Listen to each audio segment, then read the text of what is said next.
Welcome to this fifth lecture on this NPTEL course on fluid mechanics for undergraduate students in chemical engineering. In the last lecture, we discussed the basic difference between Newtonian fluids, viscous fluids and elastic solids, and we wrote down, we said that suppose you take two plates and place a fluid layer in between them, okay, a layer of fluid in between them. So, let me just remove. So, this is the layer, this is fluid in between, and suppose you exert a force on the top plate F x. Okay. So, the top plate itself, if you recall, is a plate that is extending in the z direction, where the coordinates are as follows: x, y and z. Okay. So, this has an width w in the z direction, okay, and this is the area, the top area A, over which the force F is being applied. Okay. And if the bottom plate is stationary, no force is being applied and it is stationary, okay, then we said that if you follow line, if you follow a colored line in the fluid which was vertical before the application of force, and if you follow the line after the application of force, this line will continue to tilt as a function of time. So, here time increases, increasing time, okay, in this way. T, as time t increases, this line will keep on tilting. So, a fluid continues to deform upon application of tangential or shear stress, shear force, in contrast to a solid which deforms to some extent and then stops deforming upon application of force. So, we said that the stress is force divided by unit area, force divided by the area upon which the force is acting. The stress is actually denoted by the symbol tau, and we said that there are two suffixes for the stress. X is the direction of the force,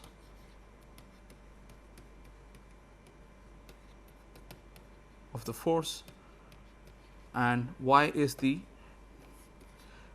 direction perpendicular to the surface upon which the force is acting. So, it is the direction of the unit normal to the surface, unit vector perpendicular to the surface is called unit normal. Okay. So, it is the direction of the unit normal to the surface upon which the force is acting. So, this is the stress, this is the definition of a stress. So, tau y x, we said, must be proportional to the rate of deformation, which, if you recall, we call this angle as delta alpha. Okay. Since delta alpha continues to change with time, we said that the stress must be proportional to delta alpha by delta t, and this was also found to be equal to, based on geometric considerations. If you recall, this was the line before deformation, this is, let us say, delta alpha, and this is the small displacement delta L, and this is the thickness of the fluid H, and delta alpha, tan of delta alpha is delta L by H, but for small enough angles this is approximately equal to delta alpha, is delta L by H. But as the fluid deforms continuously, the top plate will move with a velocity v, let us say, or let us say u. Okay. So, delta L is u delta t. Okay. So, delta alpha is u delta t divided by h, or delta alpha by delta t is u divided by h. Okay. So, tau y x must be proportional to u, which is the velocity at which the plate is moving, and divided by the gap thickness in which the fluid is moving, and the constant of proportionality is the viscosity of the fluid. Okay. This is the viscosity of the fluid.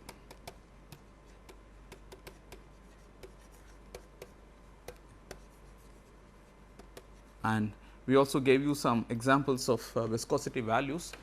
Viscosity of the fluid is measured in Pascal second in SI units, okay. And we also gave you some examples of the values of viscosities of various commonly encountered fluids like air, water, oils and so on. Okay. Now, what is the use of this formula? Well, we will return to this formula in detail later when we do differential balances, but at the outset this is an introduction to how a viscous fluid behaves upon application of shear stress. You can use this formula to find, for example, suppose you have a fluid layer, okay, a viscous liquid, and let us say you have to push this viscous liquid, and the bottom you have the bottom surface is stationary, and let us say you are moving the top surface with a belt with a velocity, okay. So, this is rotating. So, this is a velocity u at which the belt is moving. So, you are trying to drag the fluid at a constant velocity. Suppose you ask the question, what is the force that must be exerted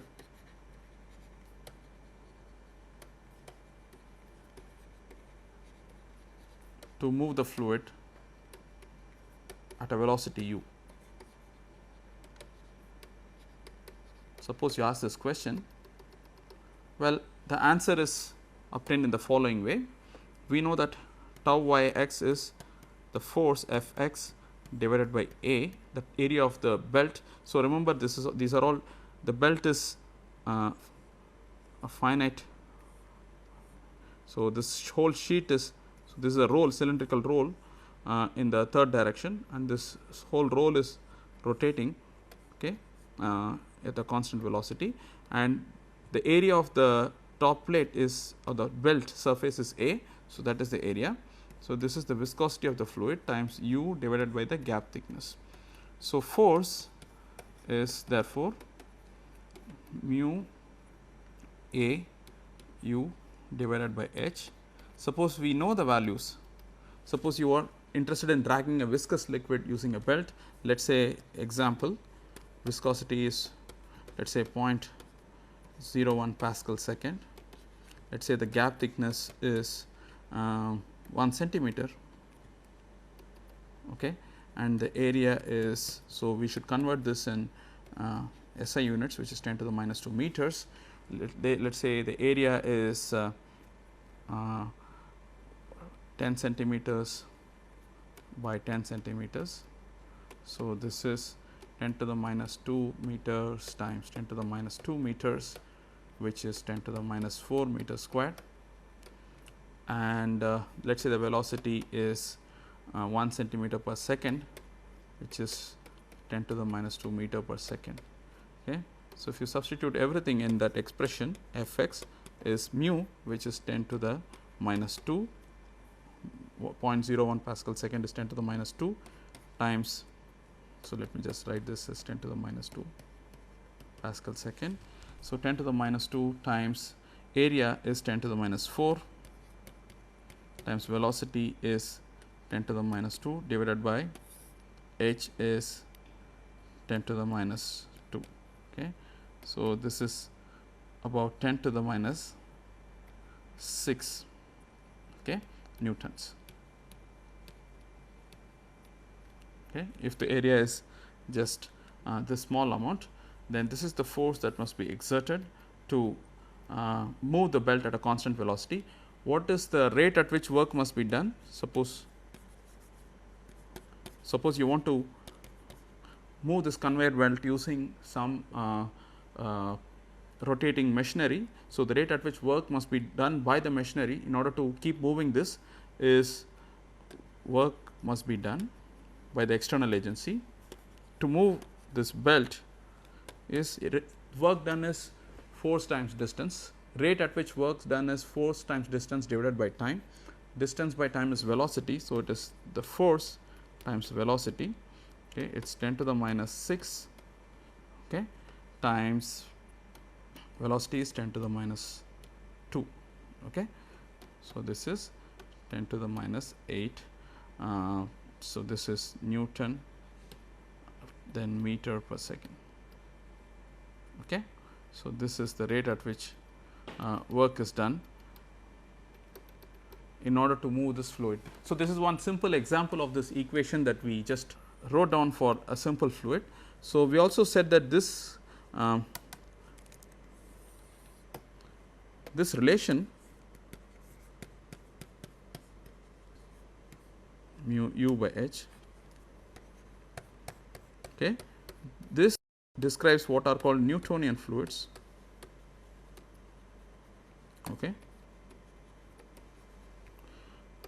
Because this is only an expectation that the stress must be directly proportional to the rate of deformation, but it turns out that many commonly encountered liquids respect this expectation. So, this is a material behavior, okay, and we will see that such relations are called constitutive relations later.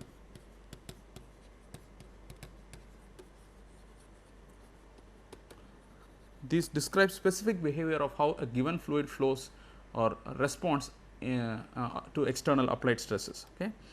And there are fluids which do not obey this, for example, slurries and solutions of polymers, molten plastics and so on.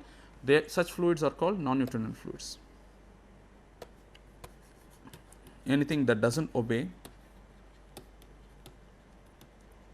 okay, if this is not obeyed, they are called non-Newtonian fluids. So, things that obey this, they are called Newtonian fluids. Okay. So, we will discuss much later in this series of lectures as to how to understand the behavior of non-Newtonian fluids a little later. Okay. So, this expression for the shear stress as a function of velocity of the top plate divided by thickness was applied to a case of a finite fluid layer of thickness h, which is exerted upon which a force is exerted in the x direction and so on. But you can also think of a flow. Suppose you have the same example, a flow is here is the xy coordinate, okay, this is fluid in between. You can also think of considering a tiny slice of thickness delta y in the y direction. So, essentially if you recall, we are extending everything in the z direction. So, this is a tiny slice like this of thickness delta y in the y direction, okay, and you can try to apply. So, when the fluid is stationary here, the fluid is moving with some velocity here, okay. So, if you were to plot the velocity, so the velocity will go from 0 to some velocity u at the top plate in this example. Okay. So, fluid layers are sliding past each other in this simple example. So, if you take a tiny slice, okay, like so, the fluid that is flowing past here will have a greater velocity than the fluid that is flowing below this tiny slice. So, if you are moving with the velocity of this lower fluid, the flow about this tiny slice will again appear. So, I am just expanding this tiny slice, will appear like a linear flow like this. Okay.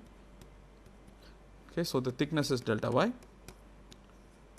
So, because these two slices are fluid above the slice is moving with a greater velocity than the fluid below the slice. So, if you move with the velocity of the lower side, then this will appear stationary, the top will appear to move at a constant velocity. So, this expression can be generalized, okay, in the limit, okay, delta t going to 0, delta alpha by delta t. This was the fundamental definition, and delta alpha is by delta t is nothing but limit delta t tending to 0, delta u by delta y, where delta u is the difference in velocity between these 2 points. Okay. So, we know that if you take a slice, okay, this magnitude of the velocity differs between these two slices in this case. So, that magnitude of the velocity difference is delta u. So, as delta t goes to 0, this is the shear stress, this is mu times this. So, tau y x is mu du dy in the limit of delta t goes to 0. Okay. The velocity difference, so this translates to delta y goes to 0, okay, becomes this. Okay. So, this equation is not merely applicable for thicknesses of macroscopic dimensions. Even if you take a tiny slice, volume slice, and then we try to look at how flow is going to happen, how the shear stresses are related, okay, we will find that this is true even for a tiny slice. Okay. So, this is called the Newton's law of viscosity.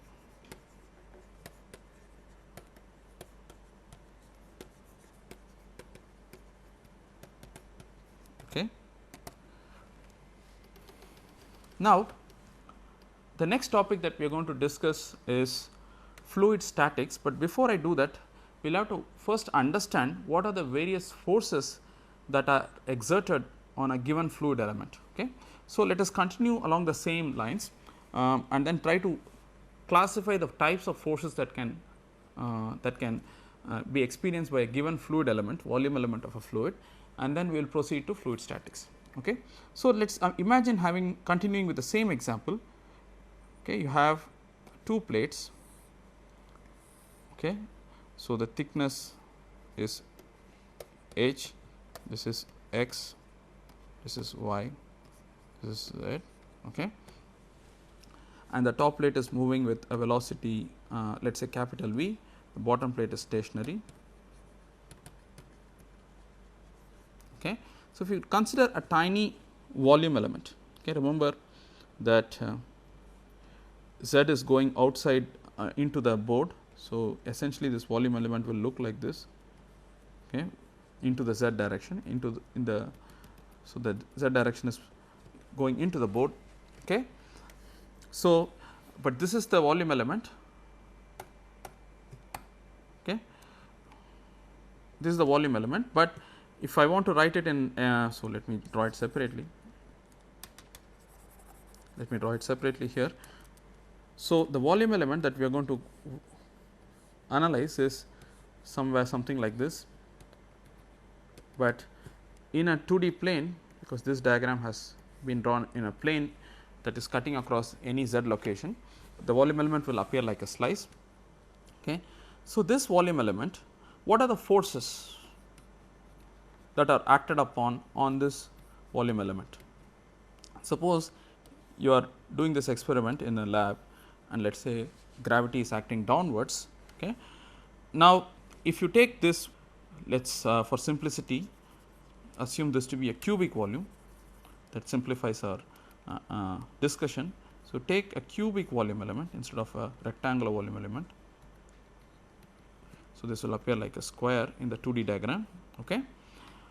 What are the forces on this volume element? Well, if the volume of this cubic volume element is delta V, because there is gravity, okay, there will be a force. See, whenever gravity acts on a mass, there is a force acting in the direction of gravity mg. So, mass times acceleration due to gravity is a force. Okay. This force acts through the entire body, entire volume. Okay. Such forces which act through the entire volume are called body forces, or sometimes they are also called as volume forces,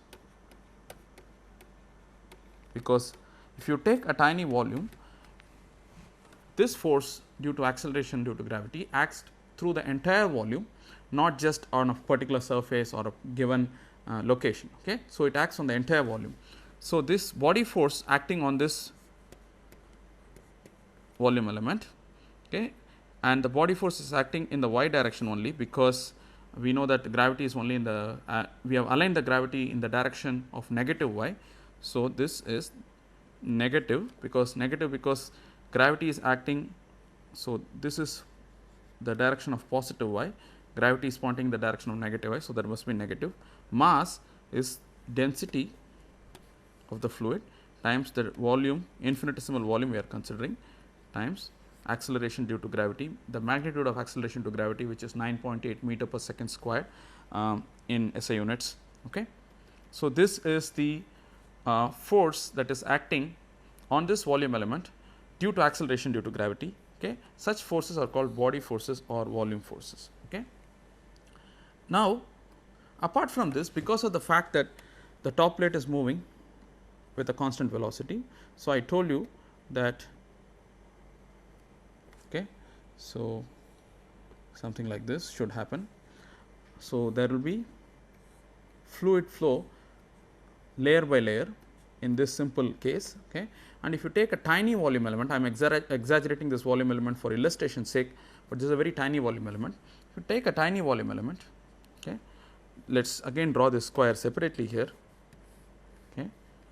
So, there is fluid flow above the square with some velocity and below the square with some velocity.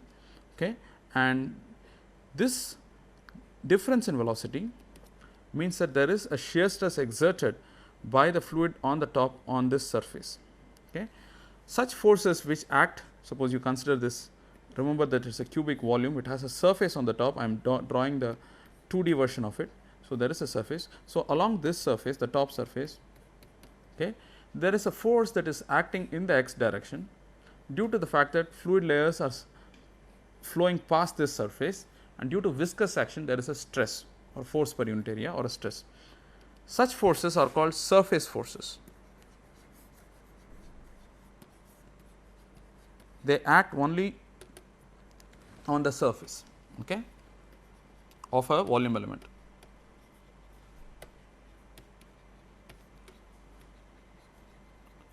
Of a fluid element. When I say fluid element, we mean a volume element in the fluid. Okay. So, if you take this volume element, there is a tangential force on the top surface due to the fluid flow above, okay, in this direction, and this will constitute a surface force. This is essentially due to the tangential force is due to viscous action, but there could also be force due to in the normal direction due to pressure. Those are also surface forces. Okay. So, surface forces can be acting normal to a surface and tangential to the surface. The normal force to the surface is usually pressure, dictated by pressure. Also, we will clarify a little later when we do differential balances this statement, but you can think of at this introductory level normal force on an element on a surface largely due to pressure. This is acting perpendicular to the surface. So, it is normal, therefore, it is a normal force, whereas the tangential force is acting parallel to the surface, that is why it is called tangential or shear force. So, pressure forces and shear forces can act on a surface, and these are all acting only on a surface and not to the entire volume. So, these are called surface forces. Okay.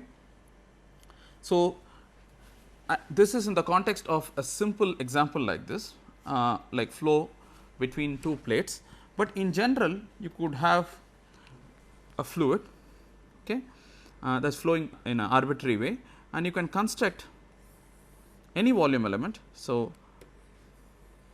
okay, any arbitrary volume element, okay, and this volume element will have a surface, and the surface is characterized. So, this is the volume element. So, this is a volume element in 3D, it is arbitrarily shaped, but since I can draw only a 2D version in this board. So, I have drawn a 2D version and the unit normal to the surface is n. Okay. So, at the n, suppose you consider this, let me draw this slightly better.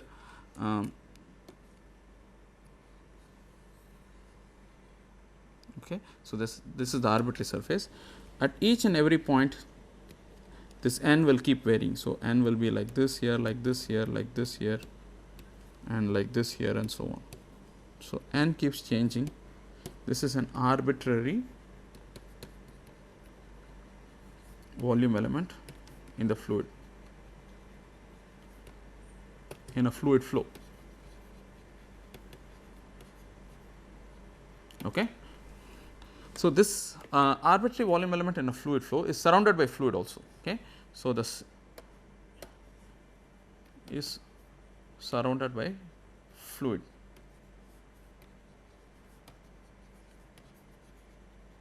Okay.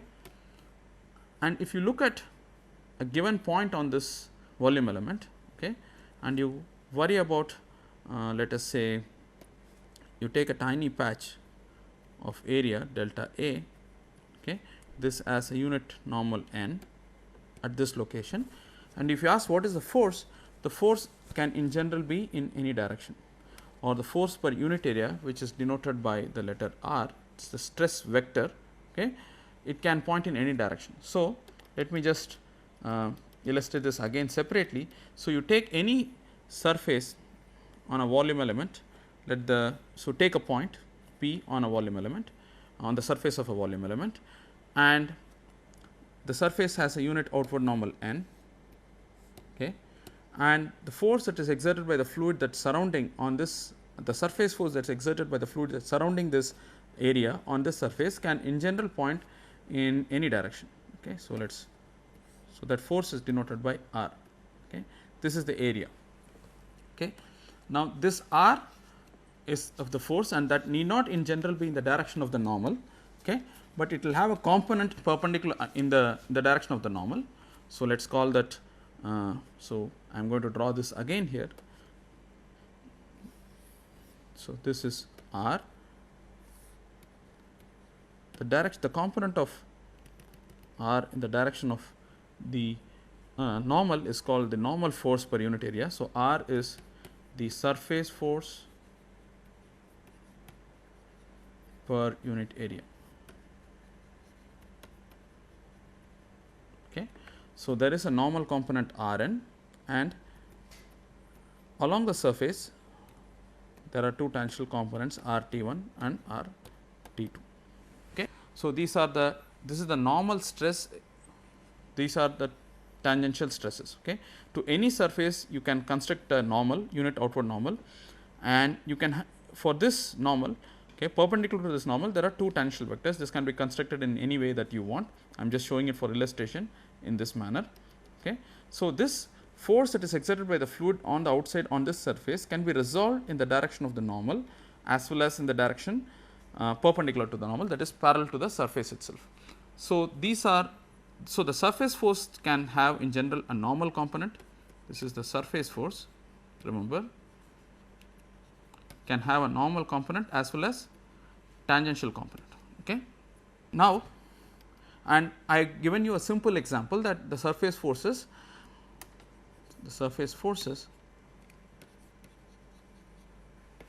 normal as well as tangential components. Mobile को switch off कर लेता हूँ. So, the surface forces can have normal as well as tangential components. Okay. Now, I have given you some simple illustration in which the tangential component of the surface force, why it occurs due to viscous action, but we will discuss more about this in detail a little later. Clear understanding of what are the forces that can be exerted on a volume element of fluid is necessary to understand how to analyze fluid mechanics. Okay.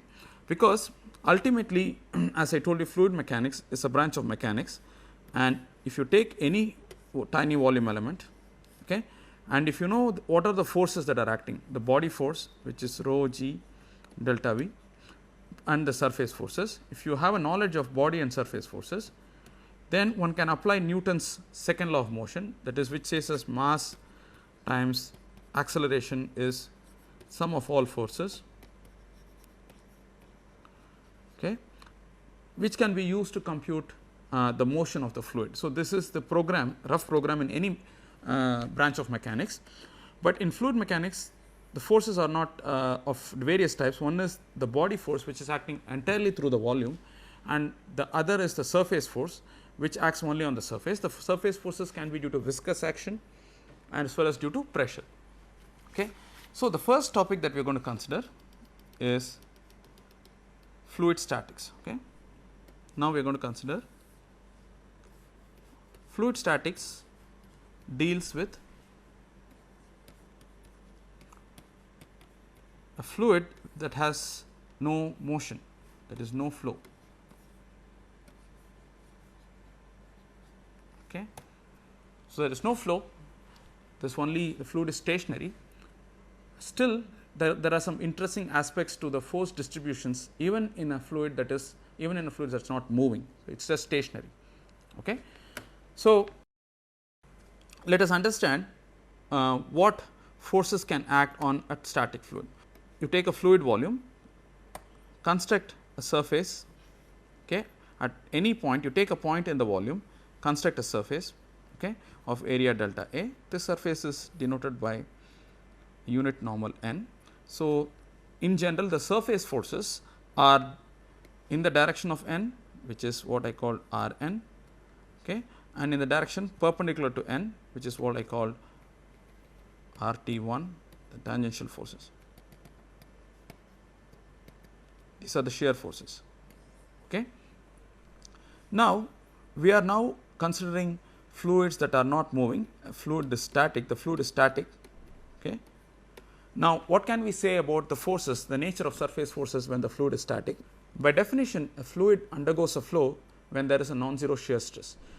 We just saw this in detail in the last lecture, where we constructed simple thought experiments where we showed that a fluid continues to deform upon application of shear or tangential stresses. So, if you consider a fluid that has no motion, no velocity and no flow, then it implies that the fluid, the tangential stresses in the static fluid must be 0. So, the tangential stresses must be 0 in a static fluid. Okay. So, you cannot have tangential stresses. So, the only type of surface forces that can act on a volume element, so the only surface force is the normal force, because if there is a tangential force on any point in a fluid, that means that the fluid will start flowing, because a fluid cannot resist any non-zero tangential stress. Even at a slightest application of tangential stress, the fluid will start moving. Okay. So, therefore, we can conclude safely that in a static fluid the tangential stresses are 0. Okay. So, 0 tangential stresses.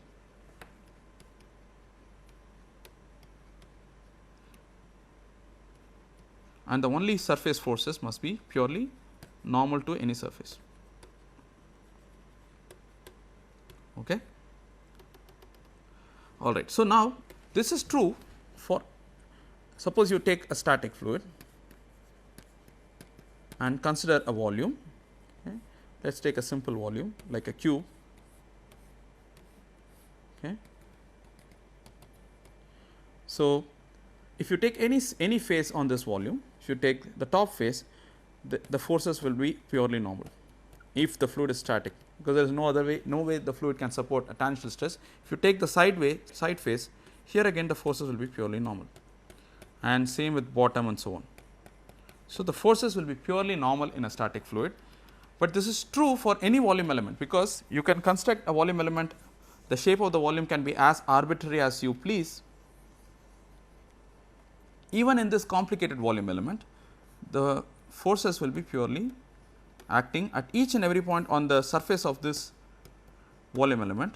The forces has to be purely normal, because by definition in a static fluid, okay, in a static fluid if you construct a volume, okay, arbitrary volume element, okay, the forces have to be purely normal, because at each and every point in the fluid, if there cannot be any tangential stress. Okay. So, the normal force in a static fluid, so there can in general be normal forces. A static fluid can support normal forces. The normal force exerted per unit area is usually compressive in nature in a fluid. That is, if you consider this is the fluid inside the volume element, this is the fluid outside. Okay. So, this fluid outside exerts a force that is compressive, it tends to compress the fluid inside the volume element, and but the unit outward normal is pointing like this, okay, to this volume element. At each and every point on the surface, the unit outward normal will act like this, but the normal force will act in the direction, this is the direction of the force, in the direction opposite to the unit outward normal. Okay. This normal force exerted per unit area, this compressive normal force exerted per unit area in a fluid is called the pressure. Since its force per unit area, it has dimensions of newtons per meter squared. The normal force that is experienced by a fluid, a static fluid element, volume element, okay, the fluid is static. So, if you take a volume element, I have just told you that this volume element in a static fluid will experience only a surface force that is purely normal to each and every point on the surface, and this is compressive in nature, that is called the pressure. Okay. So, if you think, if you say this is n, okay, and if you say r vector is the force per unit area exerted by the fluid outside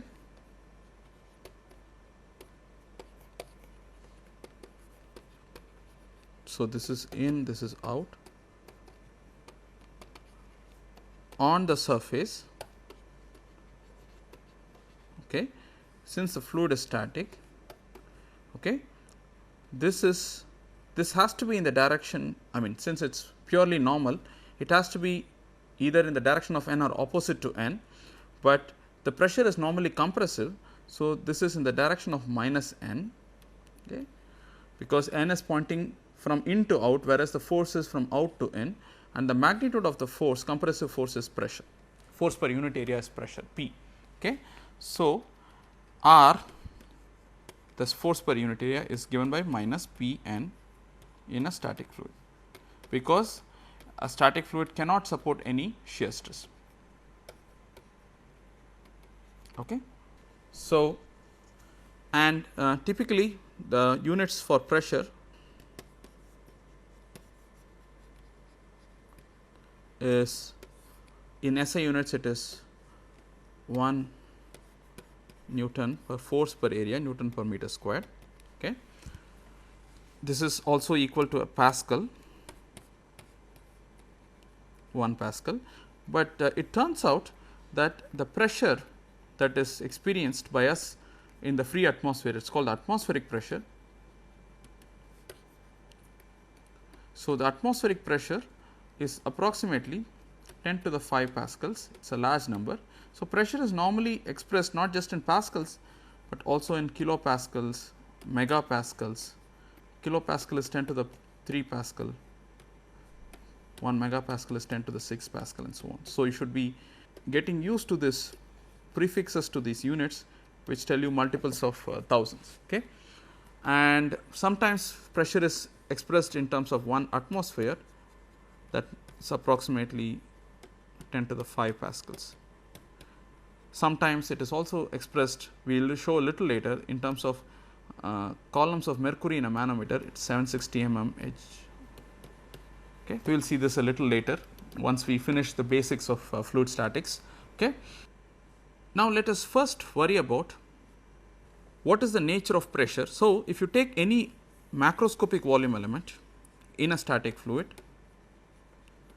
okay, if you take a macroscopic volume element, I have just told you that the force will be purely compressive, force exerted by the surrounding fluid on the surface of this volume element will be purely normal to the surface, and it is compressive. Okay. This is for a macroscopic volume in a static fluid. Suppose I consider a point, okay, in a volume and construct a surface. So, construct a surface, this is a point, and I can construct a surface, okay, with some orientation. Whenever I construct an area, there is orientation associated with it, because I can orient this area in many ways. Okay. Now, what is the nature? So, this is really a point, and about this point I construct a tiny area delta A, okay, and I ask the question, what is the pressure measured at this point?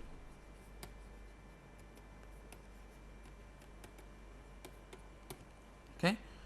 So, I can do this thought experiment. I can orient the surface in one direction at a point. So, I take a point, construct a very tiny small area, and I orient it in a particular way, I measure the pressure, I change the orientation, the fluid is static, okay, and this is really a very, very small area. So, that we are shrinking it eventually to a point, and as I change the orientation, what is going to happen? What is the value of pressure? Okay, is if does the value of pressure. So, we will ask this question, if you do this experiment, does the value of pressure at a point in a static fluid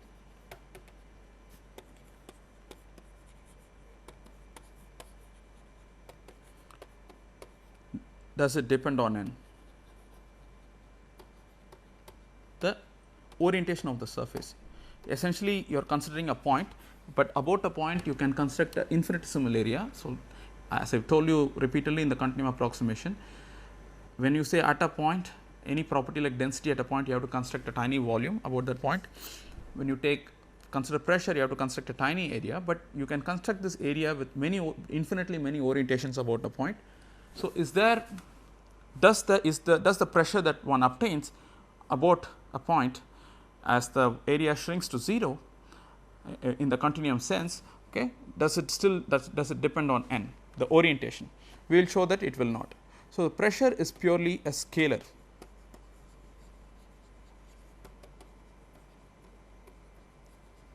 That is, at a point pressure is force per unit area, but it has at a given point, if you construct a tiny volume about a point at of arbitrary shape, orientations at the surface, it is always compressive, it is always in the direction in the direction opposite to the unit outward normal. So, pressure does not have a sense of direction at a point, it is the normal force per area at any surface of a surface of any orientation that you would construct about a point.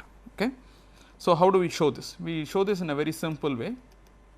So, we consider, so this is proof that the pressure is a scalar, does not depend on the orientations about a point, many orientations that you can have when you construct an area. Okay. So, let us take a volume that is wedge shaped like this.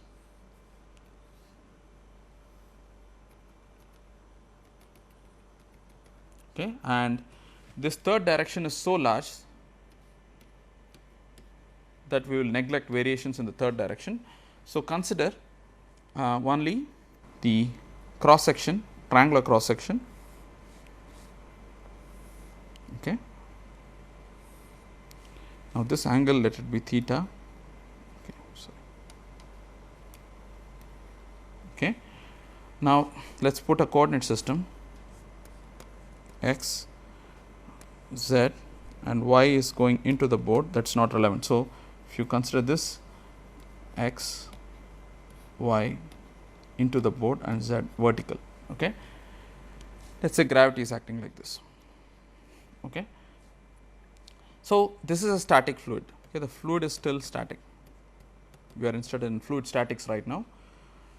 So, let us not draw y here, it is purely a plane. So, this is x and z. So, let us call this surface. Okay. Let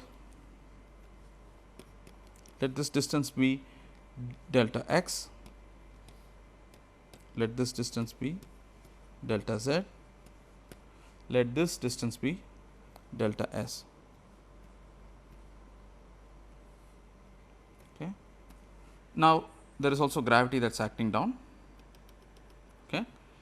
The pressure at this surface, and these are all infinitesimal lengths. So, the pressure is approximately a constant. The pressure on this bottom surface of this wedge like volume element, let us call it P z, because this is P at this location z equal to 0, and let us call the pressure here at this face P x, and let us call the pressure is acting normally and it is compressive. So, it will act like this on this volume element. Let us call this P n, and by geometry you can verify that this angle is also theta. Okay. So, pressure will act on this inclined plane, inclined surface, that is the stop surface, in a purely normal way. Okay. So, what are the various forces acting? The body force due to gravity is the mass times acceleration due to gravity. Okay. The body force acts only in the minus z direction. Remember, z is going up. So, body force in the minus z direction, in minus negative z direction, is equal to mass is rho times volume. Rho times volume of this wedge is basically half times delta x delta z, okay, times, let us call this width b. Okay. B is very large. Okay. So, W times G. Okay. If this were a complete cube, a cuboid, you would say that the volume is delta x delta z times B, but you are cutting it into half by from the across the diagonal. So, it is half delta x delta z W G, that is the body force that is acting in the negative z direction. Okay. Now, we will do a force balance. Okay. So, and along the other surface forces are acting the way we have shown here in the three phases.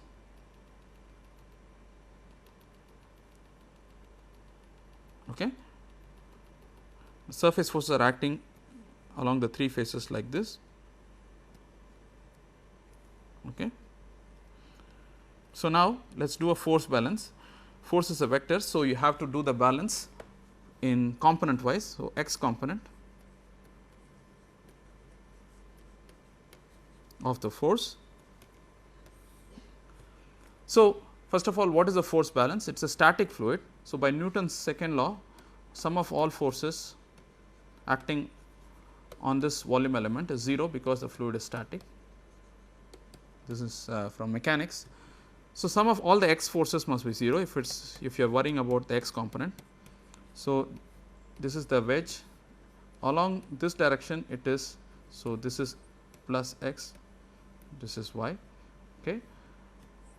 So, along the plus x direction you have the force P x times the area is B, which is in this into the board, times delta z, sorry, this is not y, this is z, that is the way we drew, okay, times delta z.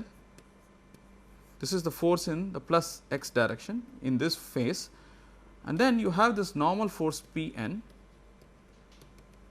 This normal force can be resolved into two, and this angle is theta, into two components. This is theta. Along the vertical it is P n cosine of theta, and along the horizontal it is P n sin theta. If such is the case, okay, then and it is acting in the minus. So, this force is acting in the minus x direction. So, I will put a minus sign times P n sin of theta, okay, times B times delta s is 0. Okay. So, let us put, okay, is 0. This is the x component. Okay. Now, the B factor will cancel right through. Okay. Now, from geometry, delta s sin theta is nothing but delta z. Okay. So, remember that this is theta, this is delta z, this is delta x, this is delta s. Okay. So, sin theta is delta z by delta s. Therefore, delta s sin theta is delta z. Okay. So, in the above equation, in this equation, I write the first term as P x delta z minus P n sin theta delta s is nothing but delta z is 0. So, we have shown that by using the x momentum balance, that the magnitude of this force P x must be the same as the magnitude of the force per unit area here. So, P x is P n. Okay. Now, let us do the vertical balance, which is the z component. Okay. So, here the force is the sum of all the forces in the z direction must be 0. Along the z direction the forces, so remember this is the z direction. Okay. So, the forces are in this plane acting in the positive z direction. It's P z times delta x times b, and then you have in the negative z direction minus P n cos theta, that is the component of the force P n in the vertical direction, but it is negative because it is acting in the minus z direction, and then you have to multiply it by the area of the triangular the wedge area of this surface, because that is where this force is acting, that is delta S times B. Okay. And then in the vertical direction, this is Z, there is gravity acting. So, gravity is, we have already found, this is rho times G times half B delta x delta Z is 0, sum of all forces. Gravity is acting in the negative Z direction, so is this force, which is the component of the force on this triangular surface on this face. Okay. So, we can cancel B right through, okay, and by geometry delta S cos theta is delta x. So, we can cancel this, this and this to give P z minus P n minus rho g delta z by 2 is equal to 0, or P z is P n plus rho g delta z by 2, but in the limit as the volume shrinks to a point, delta z will tend to 0. So, this term will be negligible. So, P z is approximately equal to P n in the limit, and that is also equal to P x.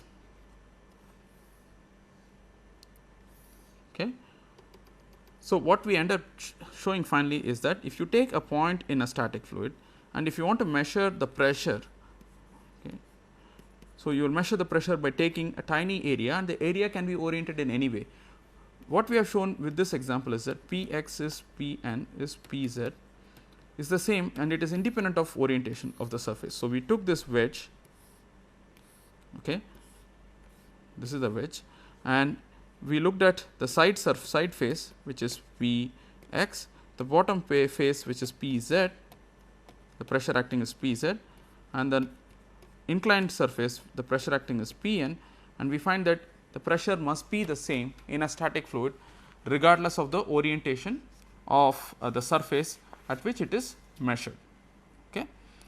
Now, we will stop here, and then we will continue in the next lecture, and we will worry about force distribution in a static fluid. Remember that in a static fluid there are pressure forces which are due to the surface forces and body forces. A balance between pressure and body forces gives rise to force distributions or pressure distributions. So, we will continue with this in the next lecture, and we will see you in the next lecture. Thank you.